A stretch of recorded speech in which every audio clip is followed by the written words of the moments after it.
지난 동영상에 이어서 다이섹션 관련돼서 계속해서 말씀을 좀 드리도록 하겠습니다. 저번 시간에 했던 내용을 잠깐 말씀을 드리면 이 바이패스 온 이후에 여러가지 캐뉼레이션 관련돼서 말씀을 드렸고, 그때 혈압이라던가 어느 정도 유니라테럴이냐 아니면 바이라테럴이냐에 따라서 측정되는 혈압, 그 다음에 이 여러가지 엑실라리 그라프트가 만약에 콘크리트 하지 못하면 어떤 문제들이 발생을 하는지 말씀을 드렸었고, 여러가지 이제 그 캐뉼레이션 상태에서 이 피모랄 아테리와 엑실라리 아테리에 삭관이 되었을 때 이 어떤 문제점들이 발생을 할 수 있는지에 대해서 말씀을 드렸습니다. 그리고 체온을 이제 원하는 온도까지 낮추는 과정에서 이 체온이 저하됨으로 인해서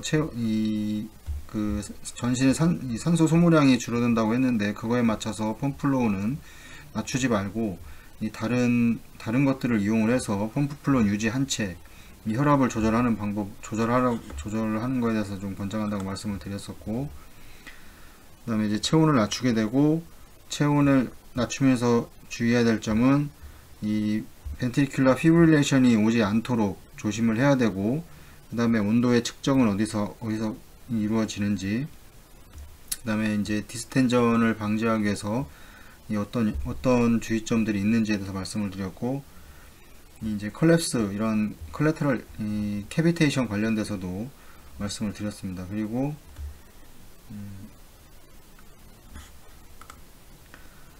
이 완전히 수술 부위가 노출돼서 수술을 이제 할 때까지 여러가지 온도가 하강을 하면서 이 산소 소모량은 50% 감소를 할 때, 그때 중요한 점은 비스코시티도 20에서 25%가 상승을 하기 때문에 이 체외순환 과정에서의 그 헤마토크리트는 25% 이상을 유지하지 않아야 되고, 이제 그렇기 위해서 이제 헤모다일루션을 진행을 하는 과정에서 그거에 대한 장점, 그 다음에 그 TCA를 하기 전에 어떤 그 사전 조치들을 하는지에 대해서 말씀을 드렸습니다. 이제 바이패스 온을 하고 이 체온을 떨어뜨리는 과정이고, 체온이 원하는 온도까지 떨어뜨렸을 때 이제 그 카디오플레지아를 주입하기 위해서 일시적으로 ACC 온을 합니다. 이 ACC 온을 안 하고 카디오플레지아를 열어서 바로 다이렉트로 주입할 수도 있겠지만, 이 다이섹션이 이렇게 되어 있는데 이 ACC를 일부러 하는 이유는 이 토탈 서큘레이터리 어레스트 상태에서 카디오플레지아를 주입을 하게 되면 이 HTK 솔루션이나 델리도 솔루션을 주입하는 과정이 시간이 원샷으로 2000cc를 보통 주입을 하기 때문에 그 3분에서 4분 동안이 이 TCA 타임에 들어가기 때문에 일단 ACC를 해서 전신 관류를 진행을 하고, 그 다음에 이제 나중에 이제 토탈 서큘러 어레스트를 진행을 합니다. 어센딩 에올타를 열어서 어차피 열어야 되기 때문에 카디오플레지아를 주입하기 위해서 ACC를 진행을 하고, 이 레프트나 또 라이트 오스티움에 이제 다이렉트 퍼퓨전 카테타를 이용을 해서 이 카디오플레지아를 주입을 하게 됩니다. 에올틱 리거지테이션이 없을 경우에는 그냥 루트 카테타를 이용해서 주입을 할 수도 있을 것입니다. 이건 아주 옛날에 한 10년도 더 된 것 같은데, 그때 어느 서전분 한 두세 분을 본 것 같은데, 이 18도 이하의 체온 저하에서 이 카디오플레지아를 주입하지 않고 그냥 수술을 끝까지 진행하시는 분들도 봤습니다. 개인적인 생각, 이건 서전마다 달리겠지만 저 개인적인 생각인데, 그냥 주기적은 아니더라도 한 번은 꼭 주입을 해야 된다고 생각을 합니다.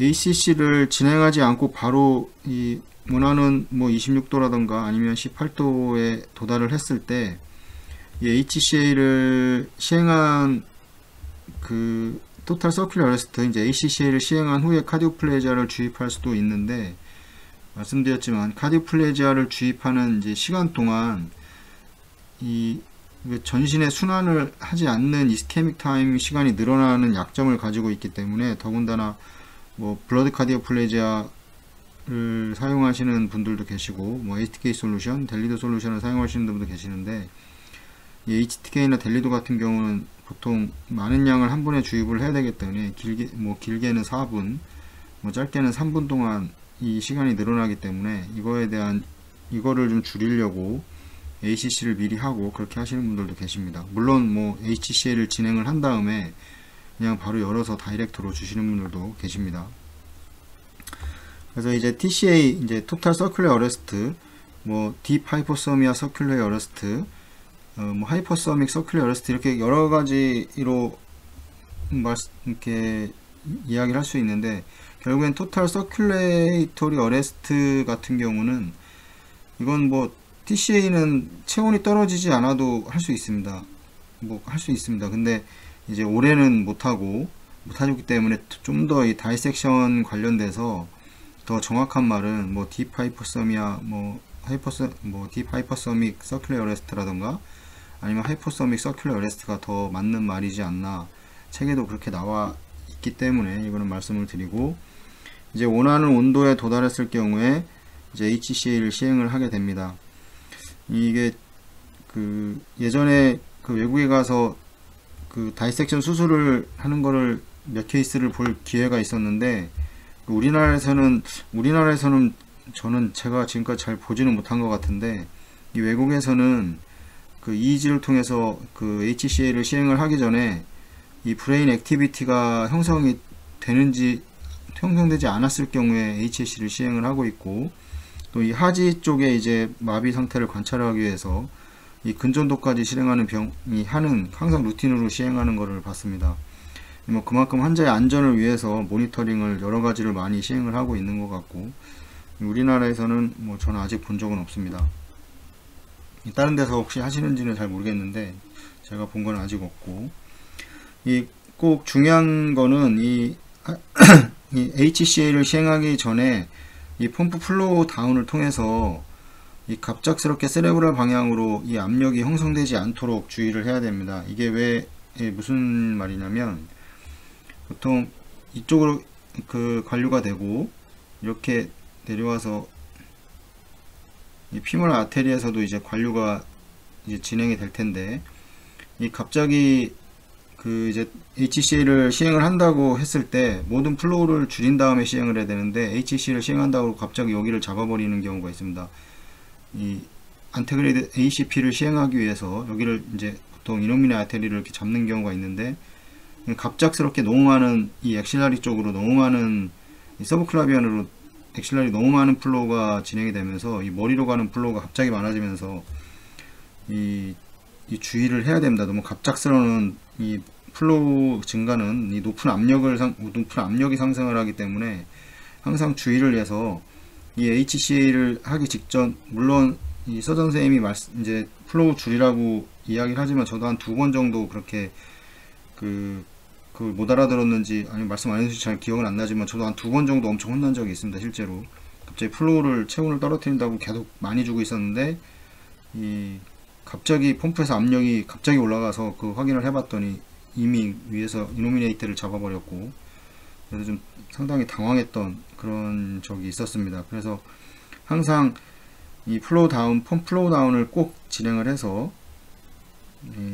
너무 갑작스럽게 높은 압력이 형성되지 않도록 시행을 해야 됩니다. 그리고 이제 엑실라리와 피모랄 아테리 퍼퓨전을 동시에 시행하는 경우에는 이 HC를 시행하기 전에 이 피모랄 아테리 라인을 클램프를 해야 됩니다. 피모랄 아테리를 피모랄 아테리를 꼭 이렇게 클램프를 해야 되는데, 피모랄 아테리 관류는 되지 말아야 됩니다. 왜냐면 이 역으로 이 에올타를 이제 문을 열게 될 텐데, 이쪽으로 플로우가 진행이 되면 이 에올타로 혈액이 다 빠져나오기 때문에 꼭 피모랄 캐뉼라는 꼭 클램프를 해야 되고, 이 과정에서도 마찬가지로 이 갑작스럽게 여기를 잡아버리면 여기로 또 갈 수 있는 그런 위험이 있기 때문에 항상 필드에서의 지시사항을 잘 따라서 이 갑작스러운 압력 상승으로 인한 세레브랄 인저리를 발생시키지 않도록 주의를 해야 됩니다. 엑실라리 아테리로만으로도 이제 전시 순환을 해서 체온을 떨어뜨리는 병원들도 있는데, 이때도 마찬가지로 이때는 더 주의를 해야 됩니다. 이 서전과의 긴밀한 이제 커뮤니케이션을 통해서 이 엑실 아테리를 통한 이제 유니라테랄 퍼퓨전 과정에서 이쪽으로 너무 갑작스럽게 여기 클램프를 이루어지면서 너무 갑작스럽게 이 세레브랄 퍼퓨전이 되지 않도록 주의를 해야 됩니다. 항상 모든 CPB 상황에서 이 큰 혈관을 클램프할 때 뭐 ACC 온을 할 때도 마찬가지로 항상 플로우 다운을 하는 것처럼 항상 이 퍼퓨전 플로우를 거의 0에 가깝게 다운을 시킬 필요가 있습니다. 그리고 항상 모든 수술에서 퍼퓨전 플로우에 의한 혈관에 영향을 주고 있기 때문에 이제 갑작스러운 퍼퓨전 플로우의 변화는 없어야 서서히 이제 증가를 시키거나 이제 그렇게 되는데, 너무 갑작스럽게 그 플로우의 변화는 어떤 혈관을 막음으로 인해서 없어야 된다고 생각을 합니다. 그 다음에 이제 하이퍼서믹 서큘러 어레스트 이후에는 이 비너스 라인은 항상 열려 있어야 합니다. 이 과정에서 이 비너스 라인의 모든 혈액이 이제 리저버로 이 토탈 서큘레이터리 어레스트를 시행을 했기 때문에 이제 아테리와 베인의 모든 혈액이, 아테리와 베인에 있는 모든 아테리 시스템과 베인 시스템에 있는 모든 혈액이 리저버로 빠져나오게 됩니다. 이 과정에서 비너스 라인은 항상 열려 있어야 되고, 이 부분 비너스 라인은 클램프를 하면 안 됩니다, 절대로. 이 과정에서 이 환자의 체액량이 이제 많을 경우에는 이 비너스 리저버가 넘칠 위험이 발생할 수 있습니다. 경험해 보신 분도 있으실 텐데, 저는 경험해 본 적이 없지만 듣기로는 경험해 본 적이 있다고 그렇게 말씀하시는 분들이 계셔서, 이런 일이 일어나는 것은 결국에는 환자의 체액량 자체를 계산이 동반되지 않았기 때문에 이에 따른 어떤 대비도 되어 있지 않아서 그냥 TCA 하는 순간 모든 혈액이 다 리저버로 사이폰 이펙트에 의해서 모든 게 다 빠져나오게 됩니다. 그래서 이 리저버로 넘치게 되는데, 예를 들어서 뭐 80kg인 이 환자여서 이 전체 체액량은 거의 50리터에 가까이 됩니다.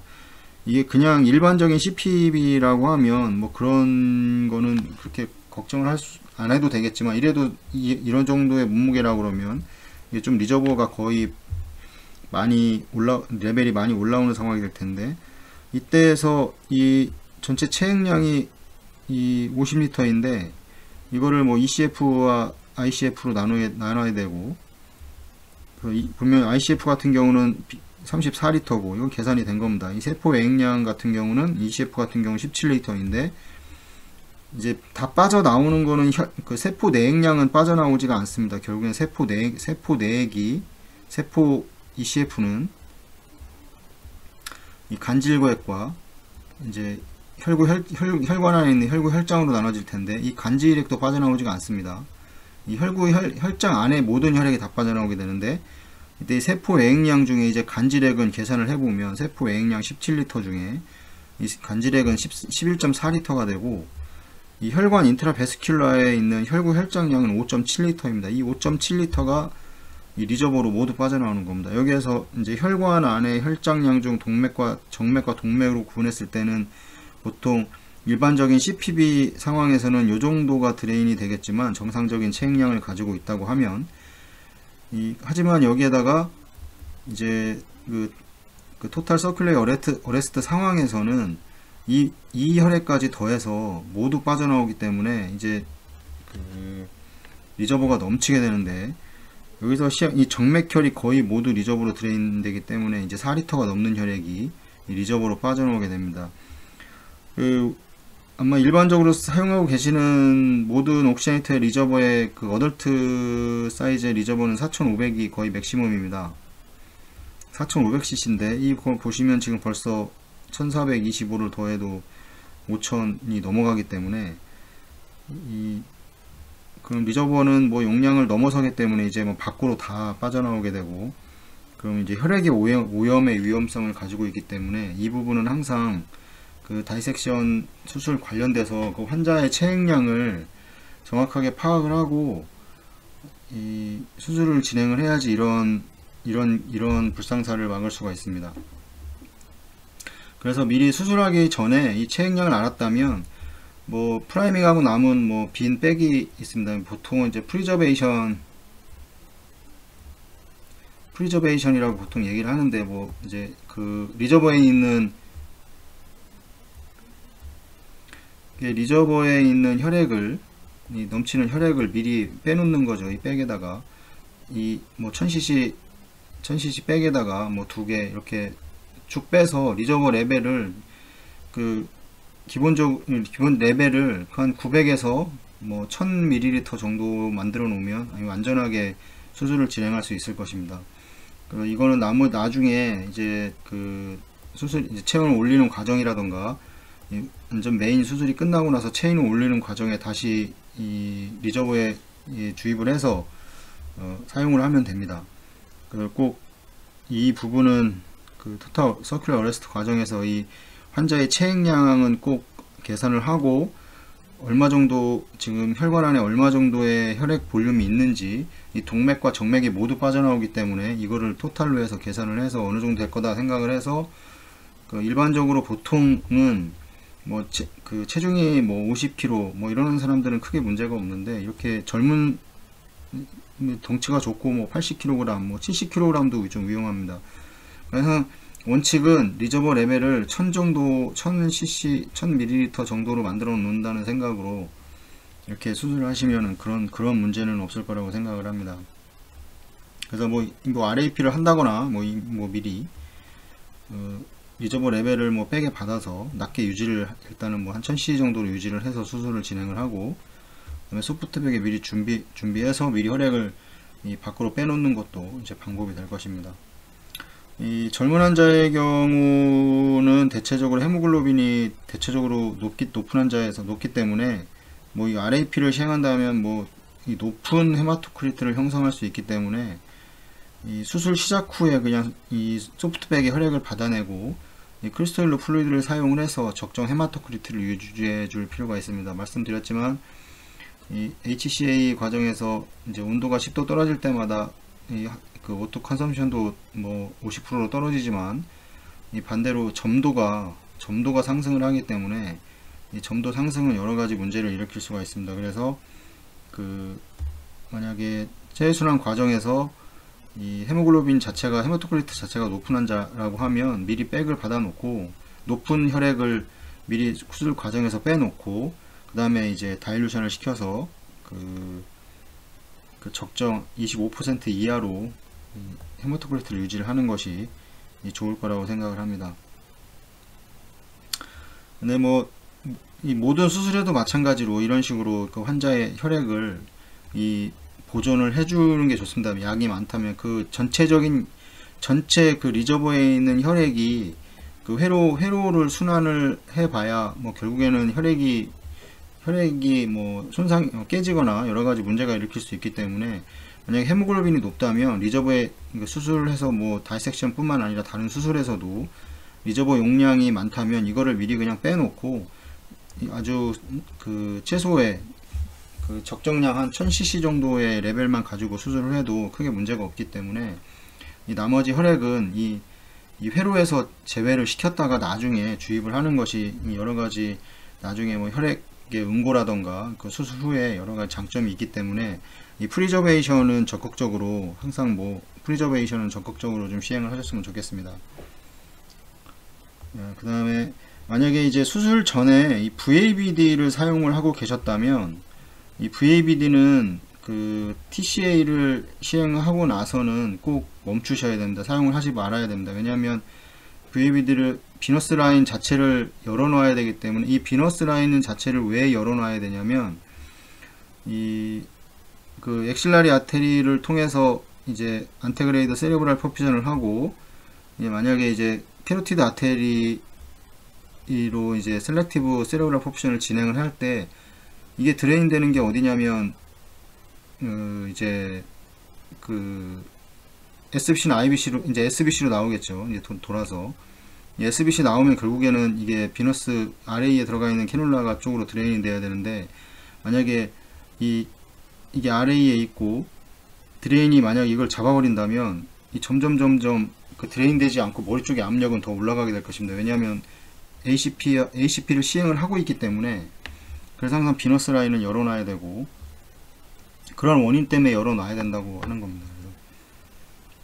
그다음에 뭐 인위적으로 막았다면 뭐 이런 문제점이 생깁니다. 이제 머리 쪽에 자꾸 압력이 올라간다던가 플로우를 계속해서 이 세레브랄 퍼퓨전을 진행을 하고 안테그레이드 이 세레브랄 퍼퓨전을 진행을 하고 있기 때문에, 만약에 리트로그레이드 세레브랄 퍼퓨전이라면 뭐 이제 캐로티드 아테리로 빠져나오겠죠. 이제 그런 식으로 더 반대로 빠져나오기 때문에 이제 그런 거를 생각을 하셔서 비너스 라인은 꼭 열어놓고, 만약에 VAB들을 수술 전에 사용을 하셨다면 VAB들은 꼭 멈춰야 됩니다. 오늘은 여기까지 하고, 다음에는 이제 SCP 이제 셀렉티브 세레브랄 퍼퓨전을 이제 진행을 할 때 좀 여러 가지 생각해야 될 부분이 있습니다. 뭐 RCP를 하는지, 그 다음에 ACP를 할 건지, 요거에 따라서 이제 플로우를 어떻게 줘야 되는지에 대해서 좀 말씀을 드리도록 하겠습니다. 시청해 주셔서 감사합니다.